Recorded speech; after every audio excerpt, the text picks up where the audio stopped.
बिहार के मुख्यमंत्री नीतीश कुमार को यूं ही नहीं राजनीति का खिलाड़ी कहा जाता है। बिहार में 18 साल तक सीएम पद पर रह चुके नीतीश कुमार को साथी राजनीतिक दलों को आगे पीछे घुमाने की कला भली भांति पता है।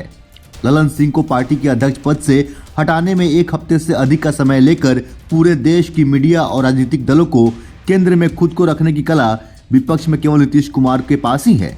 अभी भी देश की सबसे बड़ी पार्टी भाजपा, आरजेडी सहित और कांग्रेस की नजर उनके अगले कदम पर ही है। कोई भी नहीं समझ पा रहा है कि नीतीश कुमार क्या करने वाले हैं, पर नीतीश कुमार इस बीच अपने उद्देश्य में पूरी तरह सफल दिख रहे हैं। कांग्रेस और आरजेडी को तो उन्होंने घुटने टेकने पर मजबूर कर दिया है और बीजेपी के भी बोल उनके लिए सॉफ्ट हो गए हैं। इधर पिछले कुछ दिनों से निस्तेज दिख रहे नीतीश कुमार अपनी इसी पैंतरे के बलबूते मजबूत होकर उभरे हैं। नीतीश कुमार राजनीति में शतरंज वाली चालें चलते हैं। उन्होंने अपने एक कदम से न केवल आरजेडी को कंट्रोल कर लिया है, बल्कि अपनी पार्टी को भी टूटने से बचा लिया है।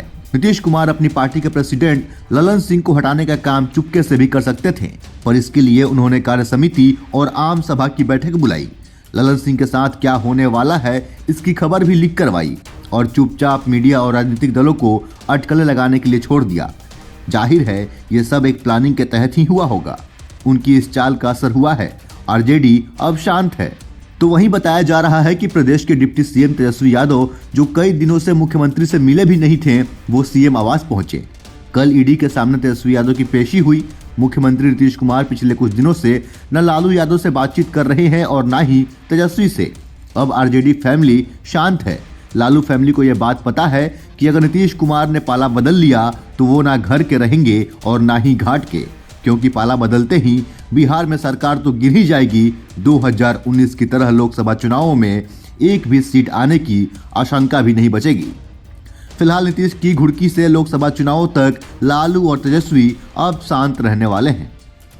हालांकि इसके पीछे एक कारण और बताया जा रहा है कि ईडी की पूछताछ के बाद तेजस्वी यादव की गिरफ्तारी का भी डर आरजेडी को सता रहा है। राजनीतिक जानकारों का कहना है कि जिस तरह झारखंड के मुख्यमंत्री हेमंत सोरेन अपनी गिरफ्तारी होने की स्थिति में अपनी पत्नी कल्पना को सीएम पद के लिए तैयार कर रहे हैं, उसी तरह तेजस्वी भी कर सकते हैं। बिहार के राजनीतिक हलकों में इस बात की चर्चा तेज है कि तेजस्वी की गिरफ्तार होने की स्थिति में उनकी जगह उनकी पत्नी राजश्री को लाया जा सकता है। इसके चलते भी आरजेडी अब शांत हो गई है। तो वहीं नीतीश कुमार अपने पत्ते नहीं खोल रहे हैं। वो जानते हैं कि लोकसभा चुनाव के पहले उनकी शर्तें बीजेपी और आरजेडी दोनों ही पार्टियां मान सकती है। लोकसभा चुनाव के बाद विधानसभा चुनाव के समय न तो आरजेडी उन्हें मुख्यमंत्री बनने देगी और न ही बीजेपी। आरजेडी के एक नेता ने जिस तरह राम मंदिर का विरोध किया, उसका उसी के भाषा में जेडीयू ने जवाब दिया है। राम मंदिर पर जेडीयू कहीं से भी आरजेडी वाली भाषा नहीं बोल रही है। तो वहीं नीतीश कुमार को राम मंदिर समारोह में बुलाया भी जा रहा है। मंदिर ट्रस्ट के सदस्य कामेश्वर चौपाल की माने तो नीतीश कुमार को इनवाइट करने सीएम आवास संगठन के 2 लोग गए हुए थे, पर सीएम कहीं बाहर थे। सीएम से समय मिलते ही फिर उन्हें इनवाइट करने के लिए लोग जाएंगे। इसमें कोई दो राय नहीं है कि सीएम नीतीश कुमार राम मंदिर समारोह में शामिल होकर सबको चौंका सकते हैं। बीजेपी से भले ही चुनावी गठबंधन ना करे नीतीश कुमार, पर लोकसभा चुनाव तक वो आरजेडी को भ्रम में रखेंगे। यही हाल वो बीजेपी के साथ भी करने वाले हैं। हालांकि इसमें भी कोई दो राय नहीं है कि अब वो आरजेडी के साथ लोकसभा चुनाव नहीं लड़ने वाले हैं। नीतीश कुमार और बीजेपी दोनों ही यह समझ रहे हैं कि बीजेपी का नारा अब की बार 400 के पार तभी पूरा होगा जब बिहार की सारी सीटें बीजेपी को मिल जाएगी। नीतीश कुमार बस ये चाहते हैं कि लोकसभा चुनाव के पहले बीजेपी से जितना ले लेंगे उतना ठीक है। विधानसभा चुनाव में तो कुछ मिलना ही नहीं है। बीजेपी लोकसभा चुनाव के बाद बिहार में महाराष्ट्र की तर्ज पर अपना प्रभावी डिप्टी सीएम बनाकर भी काम चला सकती है, पर लोकसभा चुनाव में उसे किसी भी सूरत में अधिकतम सीट चाहिए। तो वहीं इंडिया अलायंस में जिस तरह नीतीश कुमार को भाव मिलना बंद हो गया था, अब वैसा नहीं है। इंडिया गठबंधन की चौथी मीटिंग के बाद लालू यादव और नीतीश कुमार में बिल्कुल बातचीत बंद हो गई थी। ऐसे लगने लगा था कि नीतीश कुमार कहीं भी जा सकते हैं। ऐसा होने की आशंका में नीतीश कुमार को मनाने के लिए खुद राहुल गांधी को फोन करना पड़ा है। कांग्रेस ममता बनर्जी को भी मनाने का प्रयास कर रही है कि वो मल्लिकार्जुन खड़गे को पीएम पद का प्रत्याशी बनाने की हड़बड़ी न दिखाएं।